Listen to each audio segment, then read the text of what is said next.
Така, по блокот на сервисни информации и вестите кои што ги подготви колегата Марковски, прв разговор денеска во студиото е секако она што можеби сите како граѓани не интересира, како да се заштитиме во овој зимски период од грипот, настинките или како најдобро да ги препознаеме, како да ги превенираме, дополнително доколку има некое влошување нели на здравјето со респираторни инфекции и слично. Токму на оваа тема разговараме со професор доктор Вело Марковски, познат инфектолог, кој што навистина многу работи и знае во својата професионална област за овие проблеми. Доктор Марковски, добар ден и добре дојдовте.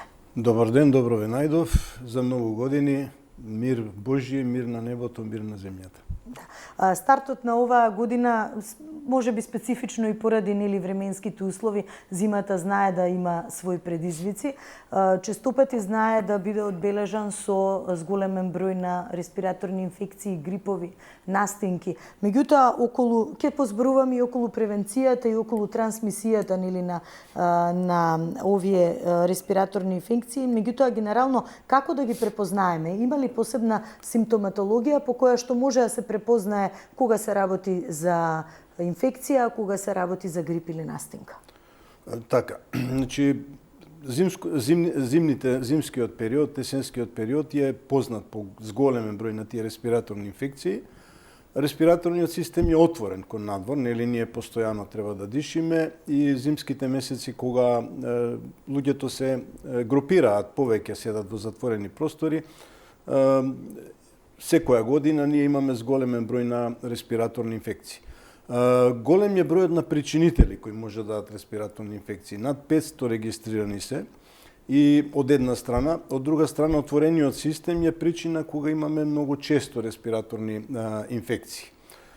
Генерално многу е важно да се направи едно разграничување на вирусните од бактериските, бидејќи бактерии знаат да направат горнореспираторни инфекции. И многу често ни прават диференцијално диагностички проблеми во тек на нели тие зимски месеци, која инфекција е вирусна, која инфекција е бактериска, бидејќи пристапот е сосема различен. Значи, ако се работи за вирусна инфекција, оставаме имунитетот сам да си ја заврши работата, значи ние нешто помагаме со одмарање, со лежење, со топли напитоци, а ако е бактериска инфекција, мораме веднаш да започнеме од првиот ден со антибиотики. Тоа е многу битен момент, бидејќи има крути доктринарни ставови, каде што дури и доктори викаат јас никогаш не давам антибиотик, или пак секогаш се зема антибиотик. Значи едното и другото е штетно. Клинички, добро го поставивте прашањето, во сезона на грип 70 до 80% може да се постави диагноза само врз основа на симптомите на грип, поради карактеристичната клиничка слика на грип. Што е карактеристично? Таа инфекција оди со висока температура, со изразен така наречен општ инфективен синдром. Болки по мускули, болки по зглоби, тоа трае 2 до 3 дена. Нема никакви други знаци освен некое подкашлување, нели, на респираторна инфекција. После вториот, третиот ден почнуваат катаралните симптоми, течење од нос, скивање, кашлање, солзење и така натаму, кога јасно станува дека се работи за горнореспираторна инфекција. Значи, тука тргаме централно од грипот за да ги полесно да ги објасниме другите. Другиот синдром е така наречена настинка или ринит. Тука имаме огромен број пред се вируси.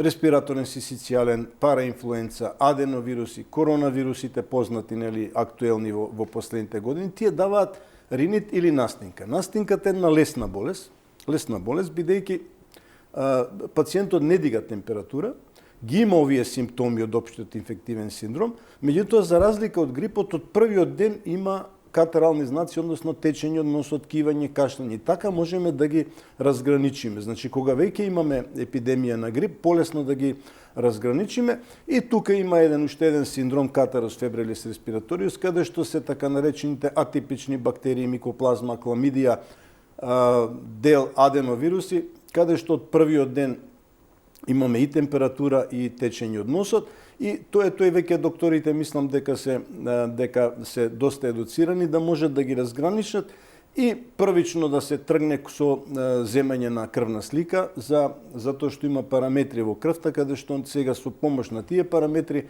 можеме во медицината 2 и 2 никогаш не се 4, меѓутоа скоро со сигурност да кажеме дали се работи за бактериска или вирусна инфекција. Тоа е многу Полесно битно. ќе може да се определи и третманот на тоа како ќе се третира нели самата болест. Сега од она што го споменавте кога се работи за антибиотска терапија, ние можеби честопати и грешиме како пациенти, меѓутоа полесно е да кажеме ама препишете ни некој лек за побрзо да се спречи или да се излекува болест. Да, земењето на антибиотици последните десетина години, 15 нели се ограничи дека не може да се издава антибиотик без рецепта. Може да биде многу ризично. Кога се работи за вирусна инфекција, значи антибиотиците не делуваат на вируси. Тоа е научно докажано и во пракса многу пати кога некој пациент поради нешто друго нели зема антибиотик, а ќе се разболи од грип нели во фаза на земењето на антибиотик. Зошто се штетни антибиотиците?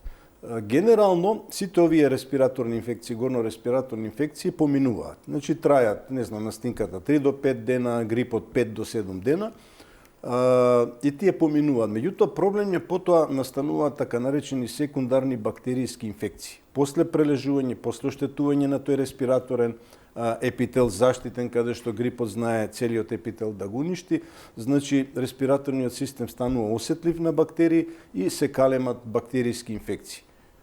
На прво место бронхит, кој не е смртоносен, синузит, меѓутоа на трето место се пневмониите, бактеријски секундарни пневмонии, кои се и како смртоносни. Едно од 10 причини за смртност во светот се пневмониите. Дури кај постарите од 65 години, секој шести што умира од пневмонија.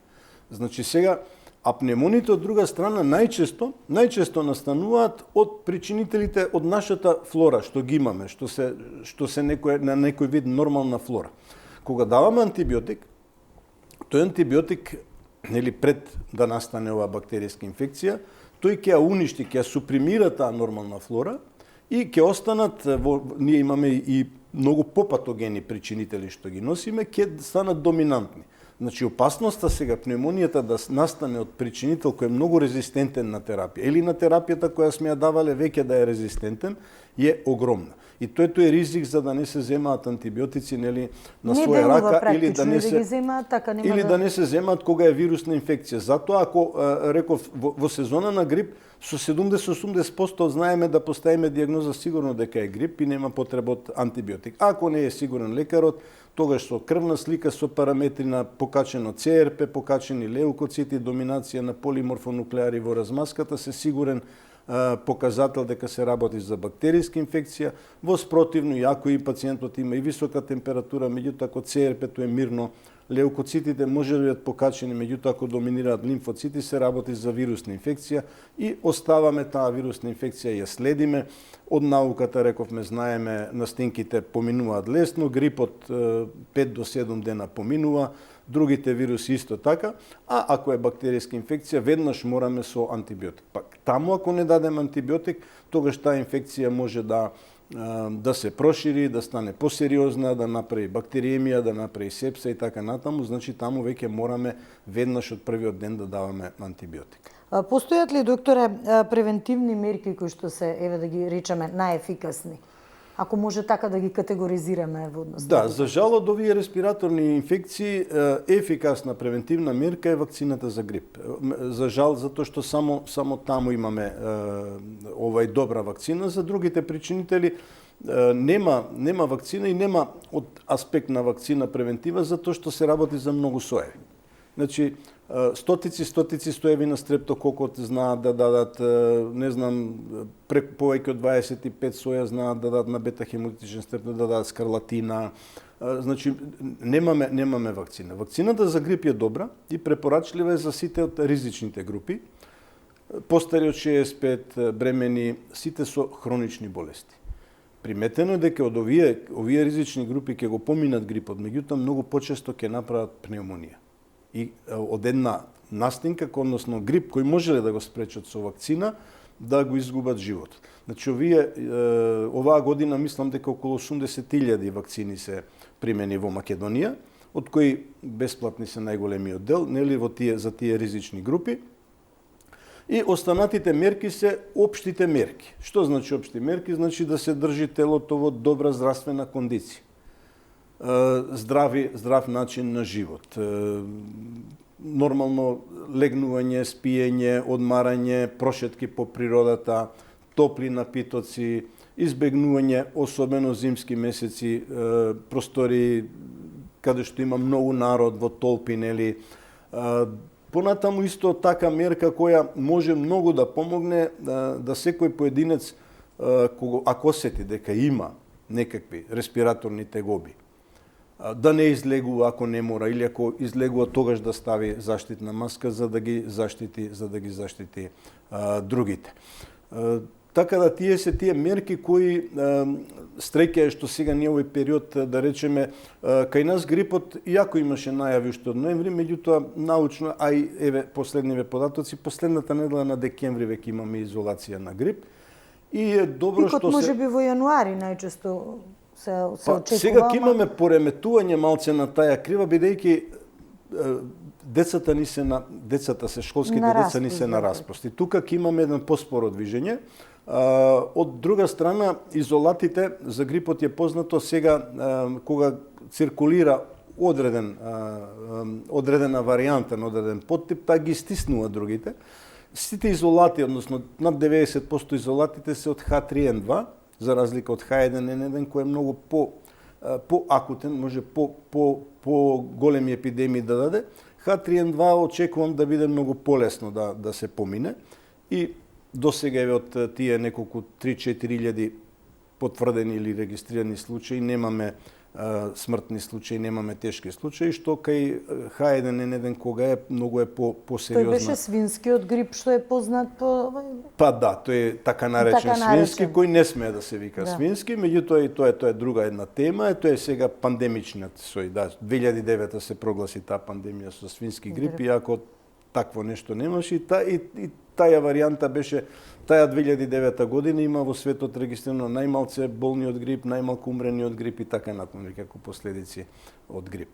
Така, што е со најмладите? Колку брзо се шират овие инфекции помеѓу младата популација? Сега во ред има навистина се на училишен распуст, се размислува дури и да се продолжи тој распуст доколку има зголемен број на пациенти, а веќе сега барем за викендов има 150 деца, за 150 деца е побарана медицинска помош на детската клиника, значи расте бројот и на прегледи и на заразени.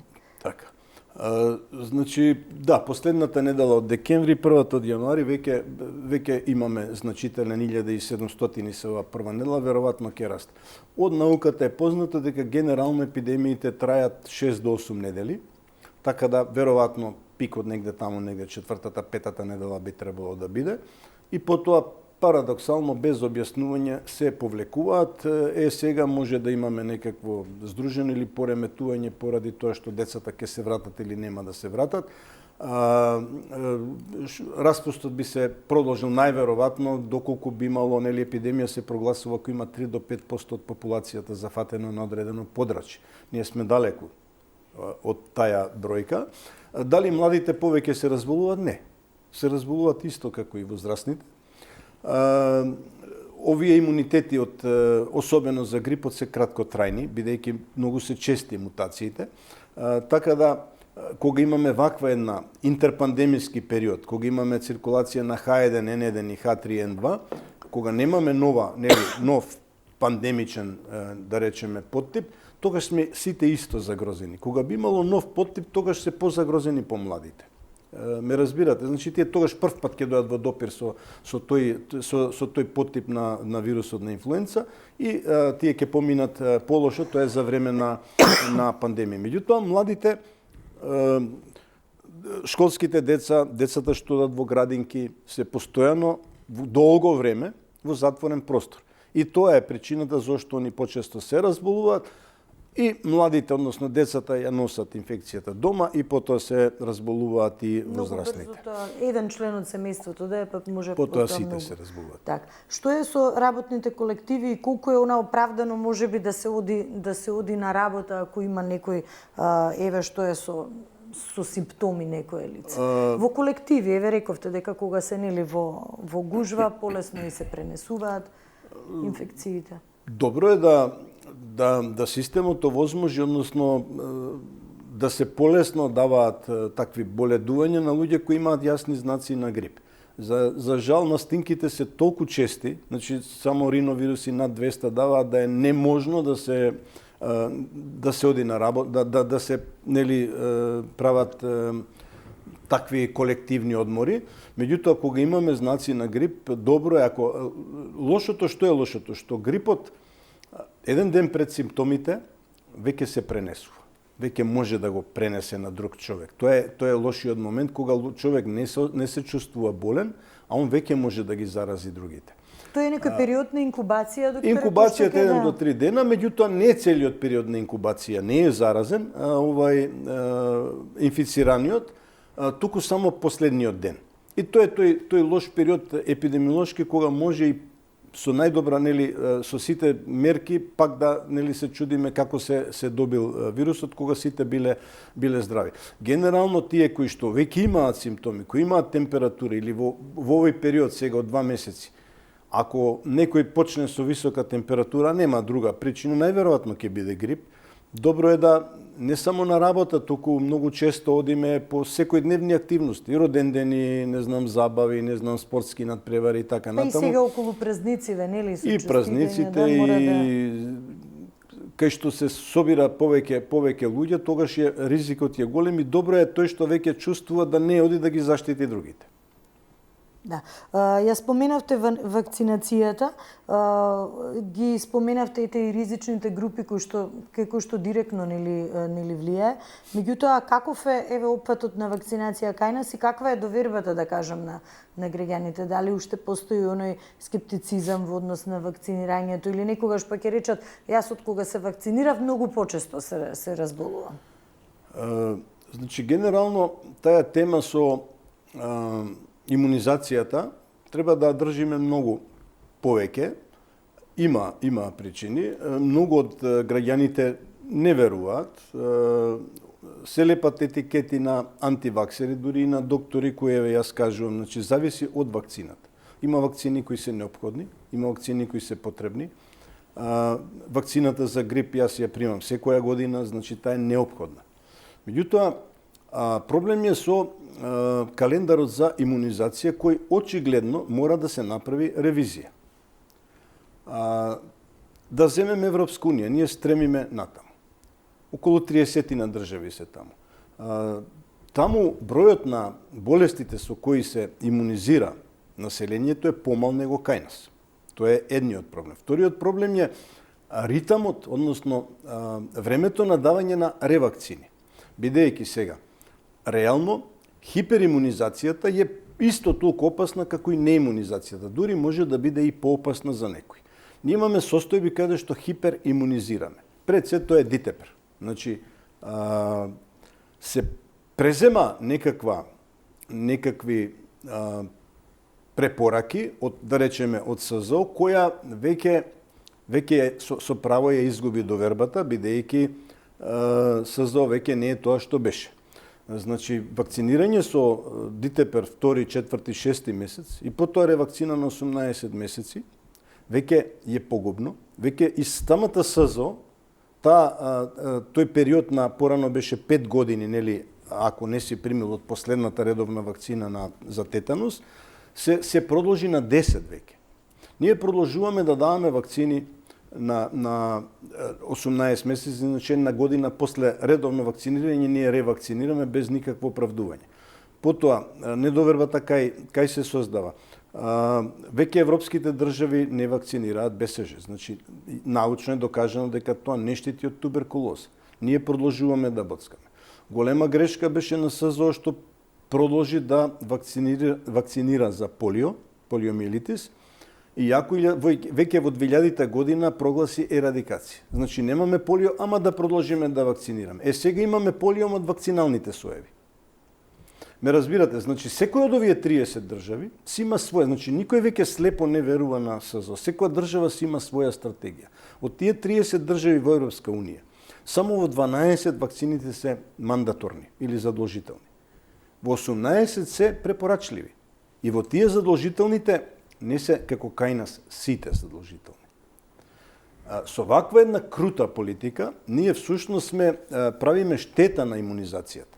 Бидејќи тоа што сакаме да го постигнеме, да имаме ефикасна заштита, треба да бидеме како здравствен систем, да бидеме честни, да кажеме да, ова штити, ова има доста несакани ефекти и нема да го вакцинираме. Ние имаме примери каде што нашиот научен став е поисправен од тие западните, да речеме за варичела. Ние не вакцинираме. Зошто? Затоа што варичелата децата ја поминуваат многу полесно. Меѓутоа приметено е дека пак сега овие западните држави кои што вакцинираат за варичела, многу почесто сега популацијата им се разболува од херпес зостер. Тоа е секундарната манифестација. Така да мораме тука да имаме свој став, државни спрема нашите специфики, државно тело кое ќе ги прати. Ние такво тело не знам дека постои.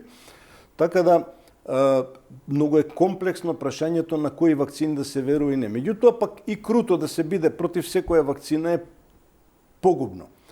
Имате вие имунизација против беснува, нели?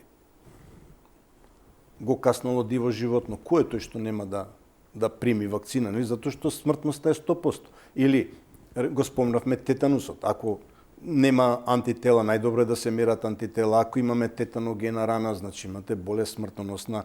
Или вакцини за патување. Жолта треска треба да одиш, не знам таму, не те пуштаат да одиш ако не ја примиш, значи мораш да ја примиш. Така да многу е комплексно, има вакцини кои се добри, меѓутоа има вакцини кои исто така одеа со многу несакани дејства. И сега веројатно вас ви беше прашањето и за последните вакцини со корона, тие не беа вакцини. Да, тоа е едно од прашањата што можеби научивме од таа цела ковид пандемија, генерално да ја анализираме како еден период кој што навистина и кај нас и во светски рамки остави еден длабок печат, имајќи во предвид дека имаше голем број на смртни случаи, дека имаше сериозни здравствени последици кај голем број на граѓани и еден, ајде да го речеме, страв кој што досега сметаме како немаме така доживеано и до толку да бараме информација повеќе како да се реагира. Да, секој стана доктор. Гледате сега го спомнав и многу пати за време на коронат истото го тврдев и сега се потврди дека јас ги цитирав ставовите на науката дека тоа е дека короната инфекции ни се познати и ставени се во групата на ринитис и во лесни настинки. Сега, како една лесна настинка со една реклама, јако рекламирање од страна на одредени производители, го затвори светот. Последиците се страшни. Се однесувавме како слон во стакларска работилница. Не почитувавме наука, не почитувавме научници, не почитувавме доктори. Некој од моите пријатели на Фејсбук ми пуштил една емисија, јас сум ги заборавил, мислам дека на само вистина, пак јас самиот се зачудив колку сум морал да се бранам, па и од новинарите, меѓутоа и од лекарска комора и од министерството за ставови кои се научни. Моравме да се браниме, имавме последици. Значи, смртноста во Македонија не е 10.000 званично. Прекумерните смртни случаи се 17.000. Огромен број. Времето се подели на пред короната и по короната. Не се економски последици. Последици во сваќањето на сите обврски, на факултетите, по инерција ко се продолжи со корона, со онлайн предавање и така натаму, кода сме уште во корона. Последиците се страшни и од тука можеме да видиме како би биле последиците кога би имале навистина пандемија со навистина вирулентен причинител, кога би имале 5-10% смртност. Ние имавме И најголем проблем е што не ги почитувавме основните правила овие што ги зборувавме во дијагностиката. Значи, со тие PCR тестови, све што ќе се фати вирус во носот, а тоа не значи инфекција, значи може да е колонизација, може да е инфекцијата, не значи болест, се прогласуваше за корона. Па и луѓе со инфаркти, со мозочни удари, нели се пишуваа во таа група, меѓутоа здравствениот систем ни падна на колена.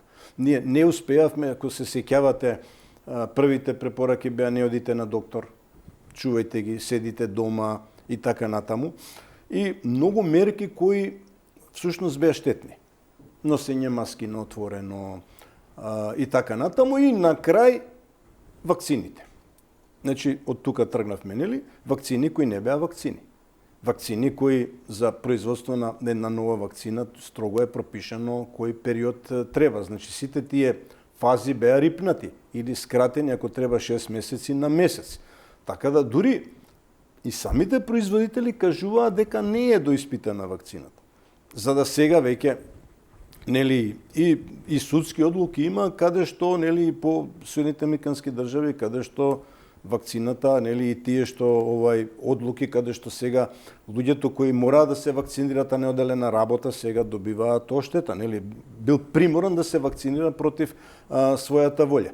Значи таа вакцина всушност направи огромен проблем и самиот принцип на тие вакцини доколку фаќаат и понатаму можат да за жал да имаат последици по луѓето ако навистина имаме. Тоа може да се провери со мерење на антитела. Ако и после толку време одреден човек има високо ниво, а сме гледале титар по неколку илјади, по 20, по 30 илјади од тие луѓе кои примале трета, четврта доза вакцини, а доволни беа 30 до 40 единици заштита, а вие имате 30.000, значи ќе има последици бидејќи имунитетот е сега преоптеретен, ако вакцината се уште делува. Да, може би и токму тоа тие нус појави што споменавте последици што потоа нели ги има, независно сега генерално за вакцините кога говориме, ја подгрева таа недоверба еве што зборувавме претходно кај пациентите. Да, значи довербата кон вакцините, кон имунизацијата треба да се врати, меѓутоа треба пак ќе речем да се направи своето и да се рече да, до сега имаме премногу вакцини, премногу ревакцини, имаме состојба на хиперимунизација, сето тоа научно можеме да докажеме со мерење на антитела. Можеме за секоја болест да мериме ни антитела и да видиме колку има ефикасност, колку има антитела. Понатаму, имаме вакцини кои ги даваме затоа што производителот така сака. Дитепер затоа што го произведува заедно. Дифтерија ние веќе не знам. Не можеме ние од 80-та година навака сме немале веќе 50 години дифтерија, ние даваме вакцина. Исто е како да даваш вакцина, нели, нема вариола, ма да даваш вакцина за вариола. И сега сето тоа оптеретува и за мене голем проблем е, повторно ќе речем, во сите тие тела на СЗО нема експерти. Сите овие се доктрини на производителите. 7 валентни, 5 валентни, оправдувањето нели ко да не се боцка, меѓутоа има можности Б лимфоцитите, плазмоцитите и така натаму, они можат да имаат рецептори за илјадници причинители. Меѓутоа во пракса, во природата, ние никогаш не се разболуваме од 7 причинители одеднаш. За да вие само дадете вакцина, за да организмот во исто време прави заштита од 7 причинители. И тоа понатаму сега не можеме да го анализираме, тоа ќе се анализира после 20-30 години дали имало некакви последици или ќе нема. Значи со еден чесен став на науката, односно секоја држава мора да си има свое тело, своја доктрина, овие вакцини ги даваме, овие не ги даваме. Ревакцината генерално дитепер на 18 месеци никој во Европа не вакцинира. Никој. Значи, сега како да ви кажам, како сега да ме натерате или вас да ве натерам, детето да имате доверба, кога читаме, отворено е, сите отвараат, читаат како се вакцинира во, не знам, во Австрија, во Германија. Сега се вакцинира, да, во Америка си почнува, се од таму првим почнува, нели? Производителите се од таму. И сега и кај нас се ревакцинира на 18 месеци. Порано беше првата ревакцина на 4-5 години, иако е исправно е дури има држави кои Франција на 6 години првата ревакцина иде. А ние даме на 18 на 5 повторно. И тајта состојба на хиперимунизација која може да има проблеми. И ако зборуваме, ние генерално не можеме да викаме јас сум против вакцини, јас сум за вакцини. Да видиме која вакцина е добра, која покажала дека нема несакани ефекти, која вакцина не се покажала, не значи дека све што сме било кој лек, нели, многу лекови со најдобри намери се прави испитување на животни, меѓутоа ќе се види дека кај луѓе реагира поинаку. Или пак одреден лек е наменет за една работа, па ќе се види дека има појако дејство на друго. Не делува подеднакво кај секој пациент. Сега и тоа е И тоа, да, меѓутоа имаше лекови, не знам, кои беа наменети за висок притисок, па се покаже како несакан ефект сосема друго, па се ги спадна главни лекови, нели? За тоа зборуваме за азотниот оксид. Така, докторе, додека еве уште сме на темата, ја сакам да ве прашам и за СЗО, меѓутоа тоа ќе го оставиме како последно прашање. Генерално, колку е важен снегот? Сега сме зима, знам дека нели учениците се на распуст, можеби во минатото паметиме кога зимскиот распуст секако бил поврзан со снег и тоа снег да можеме нели како деца да се радуваме, се лизгаме, да излеземе надвор. Многу е важно можеби да дишат чист воздух најмладите и така, меѓутоа изминативе години го немаме снегот, а имаме релативно ниски температури, па веднаш кога ќе чуеме некоја минусна температура, тоа ни е некоја поларна зима, студови, колку самиот снег и зимата пак се од друга страна и значајни еве за да се уништат тие бактерии, еден природен процес за тоа да и самото тело да изгради имунитет да можеме да се браниме. Значи вака сега, да, комплексно е. Снегот помага за имунитетот, чист воздух, го чисти воздухот, да. Меѓутоа, прошетки по снег, нели, децата се стрејкни, возрастните се стрејкни, самото тоа го помага во подобрување или подобар имунитет, односно за здрав имунитет. Нас ни треба здрав имунитет, нашиот имунитет е добар, доколку е здрав. Меѓутоа, снегот сам по себе не може да ги уништи причинителите, значи ние ќе си ги имаме тие, рековме, има извор на зараза. Извор на зараза на грипот се на инфлуенца А збориме, која е најопасна, се водните птици. Другиве бактерии ги носиме ние во нормалната флора. Одредени, значи, од човек на човек вируси, некои од причинителите се кај животните. Меѓутоа, од однос на инфективните заболувања, сега еден друг момент е многу битен. Ако сакаме природата да ни помогне, температурите треба да бидат барем минус 14. Овие температури не ни помагаат. Зошто? Затоа што е потребно барем 40 сантима од земјата да замрзне, бидејќи сите сега овие паразити, ние ги занемаруваме, меѓутоа се многу битни. Разни паразити своите јајца и ги гнездат на некоја длабочина до 40 сантими. Во земјата е топла и тие преживуваат. Кога би била температурата подолго време, барем неколку дена, минус 14, тогаш тие би измрзнали, би имале помалце паразити, комарци, муви и така натаму во останатиот период од годината. Од тој аспект природата може така да помогне. Така, колку е важно сега во овој зимски период и да ги изнесеме децата сега по високите места и туристичките центри кај нас, барем од она што можеме нели да го искористиме како природен потенцијал, да бидат во природа на снег. Ова урбанизација веќе знаеме дека на сите почнува сериозно да ни пречи. Амбиенталниот воздух е навистина загаден, тоа е дополнителна можеби причина за ширење на инфекциите, за трансмисијата, за паднатој неспецифичен имунитет на респираторниот тракт, сигурно нечистиот воздух, начинот на живење влие. Значи, ладното не е проблем за човековиот организам, ако не се смрзотини. Значи, има народна поговорка, од ладно никој не умрел, нели?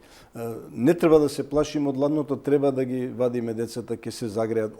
Прегревањето е многу поопасно од ладењето и помала е толеранција на нашиот организам кон висока температура, да речеме 42 температура се веќе летални вредности, а на ладно дури телото може и до 30 степени да издржи, нели нормално е 36 со 5, а да не умре дури негде по некои студии 28. Значи баш меѓутоа имаме ние друг проблем. Ние имаме многу малку зимски рекреативни центри со прифатливи цени. И тоа е главниот проблем. Вие имате на прсти 2-3 објекти кои нормално бидејќи се малку и цените се многу високи. И главен проблем ни е тоа што ние немаме такви објекти каде што можеме масовно да децата ги носиме, излегуваме и така натаму.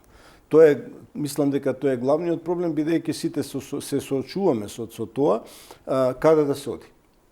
Нели, да не бидат тие еднодневни, не може еднодневно на Шапка, на Мавро и така натаму. Меѓутоа, ако сакаш, ако сакаш да поседиш 5-6 дена за време распустот, децата да бидат во планина, за жал нашите планини, ние сме една од најпланинските држави во светот, а имаме најмалку објекти, не ги користиме, немаме објекти да по нашите планини, не мора да има ски лифтови, не мора да се скијачки центри, да има објекти каде што еве во планина си на чист воздух. Да не заборавиме дека секое престојување на планина многу позитивно влие на имунитетот. Меѓу актуелните теми периодов е кроењето, знам дека ова е сега друга тема, меѓутоа многу блиска би рекла, е кроењето на новиот закон за пушење, за цигарите. Генерално тие секако се еден од причинителите за голем број или на болести кога зборуваме од здравствен аспект. Меѓутоа, еве едно вакво законско решение, дали сметате дека би донело до поголеми резултати од здравствен аспект, ако ги гледаме? Вака сега, самото пушење нема, да речеме, во однос на грипот нема некој влијание. Во однос на другите бактериски и респираторни инфекции има влијание. Значи, почесто добиваат пневмонија луѓе кои пушат. Меѓутоа, овој закон не се носи за луѓето кои пушат, туку за луѓето кои не пушат. Пасивното пушење е многу опасно, многу смета на луѓе. Сега не знам ја тоа законско решение и досега беше нели забрането во затвор. И тој јас го поздравив и тој е еден од најдобрите закони, бидејќи поголемиот број од популацијата не пуши.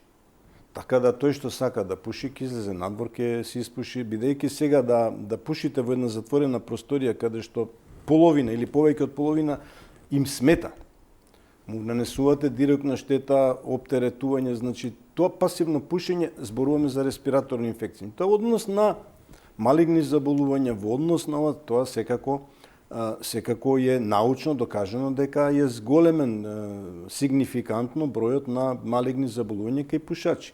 И сега активното пушење, реков пасивното пушење е уште поопасно, тој процент е уште поголем. Така до тој аспект јас како непушач сите закони кои ги штитат непушачите ги поддржувам. Притисокот сега од бизнис заедницата, нели, ресторани и така натаму. Пак ќе речам, го немам видено, не знам кои решенија ги нудат. Сега се наговестува, не може да го видиме, ние веќе имаме активен закон, меѓутоа знаеме дека не се почитуваше во пракса, а сега веќе се најавуваат поригорозни казни, меѓутоа генерално како лекар сигурно е дека директно пушењето има влијание. Значи јас кај што се движам се почитува. Во затворени простори каде што играме шах, не знам карти, не се пуши. Има одредени, меѓутоа и јас избегнувам ресторани каде што ќе видам дека се пуши. Тоа е за тие, нели, сопственици двоен ризик. Добиваат некои пушачи, меѓутоа губат друга клиента. Меѓутоа мислам дека тој закон мора да се почитува. Не знам кои се тие моќници што може да, ако постои закони, последниот откако е донесен законот, генерално јас сум задоволен, мислам дека се почитува. Меѓутоа, пушењето, да речеме, дури во одредени западни држави, на одредени колективи, да речеме болница, имате вие 2 квадрата, 3 квадрати пред влезот, па таму само смеете да пушите, па да ве гледаат сите дека вие пушите, а не сте на работно место. Така да, апсолутно поддржувам ваков, значи и нели на самите цигари си пишува, тоа е законски, значи директно влијаат на зголемување на малигни заболувања и во ред тој што сака да пуши си има веројатно некои негови придобивки, меѓутоа не може да ги загрозува другите. бидејќи ќе потенцирам уште еднаш пасивното пушење поопасно од активното пушење. Човек кој не пуши, а да внесува дим од цигари и било каков дим е многу поопасно.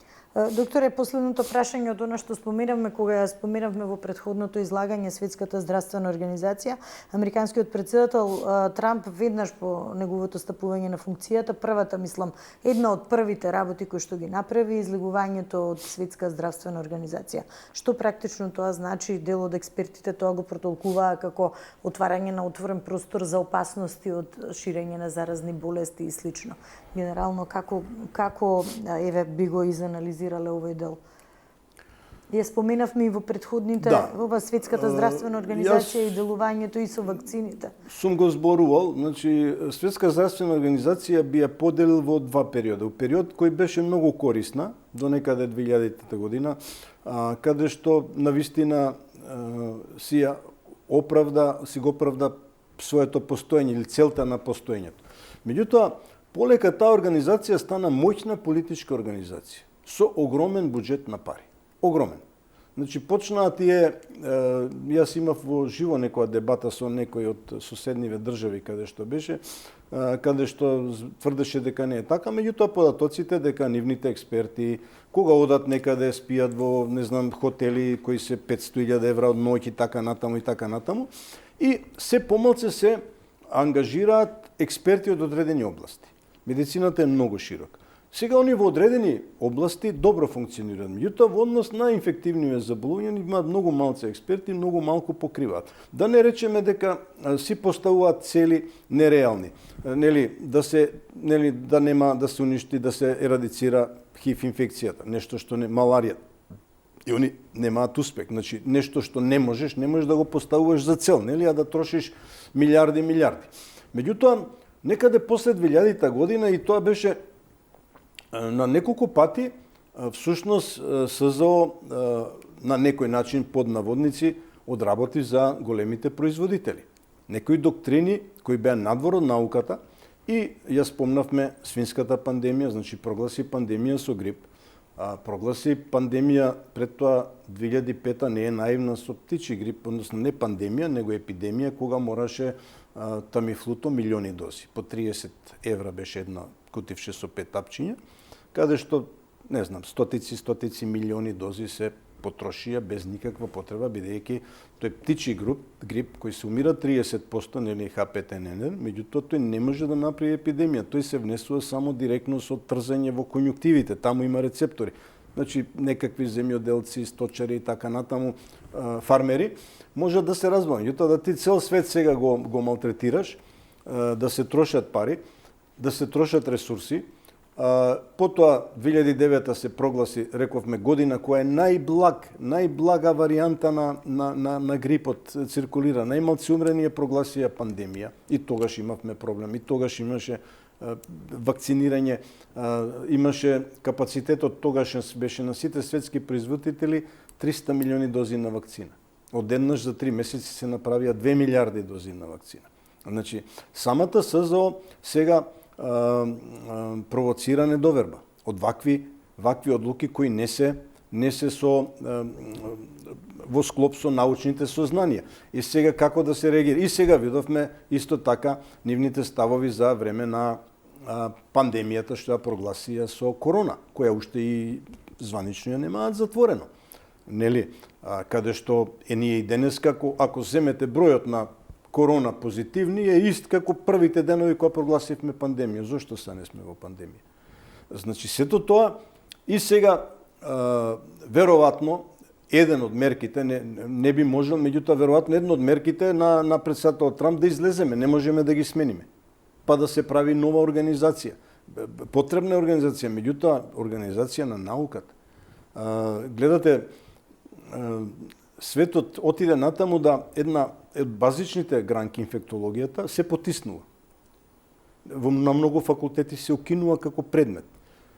Ние не можеме тоа што имаме сознанија за некоја болест која е со векови градена и која е таа болест присутна, ние гледаме ви по бројките 90% од болните ни се со инфекции. Ама науката да ја немаме. Зошто? За да за да диктира производителот, да каже овој лек земајте го, не мора да знаете за болестите. Значи ние на таму ја сведовме науката. Така да последици, доколку навистина ни се јават одредени епидемии, пандемии со навистина вирулентни, а не со корона, или ако вака реагираме, а се изгуби довербата, а ќе ни се појави пандемичната H2N2, како и да е, нели, тие циркулираат на 20, на 30, на 50 години, се појави вистинска пандемија. Ова 2009 не беше пандемија. Бидејќи за да е пандемија мора да има нов поттип. Овде немавме ние, суистите прогласивме. Ме разбирате, има во науката. За да биде пандемија треба да има популацијата да нема до сега контакт. А ние со H1N1 сите имаме контакт секоја година, не може се пак да прогласиме пандемија со неа. Сето тоа бара, многу пати сум зборувал, бара сериозни, меѓутоа гледате дека и Обединетите нации, чие тело е СЗО, веќе го изгуби кредибилитетот. Гледаме што се случува во светот, кој што сака прави. Значи, такво едно тело кое не држеше последните, да речеме, ајде не, ама 100, ама после Втора светска војна, го држеше на вистина светот со едни вредности, критериуми кои беа јасни, се почитува од сите. Сега гледаме дека последниве децении настанува хаос и во СЗО. Па да не речеме дека генерално директорите кои се поред се далеку од доктори, не се ни доктори.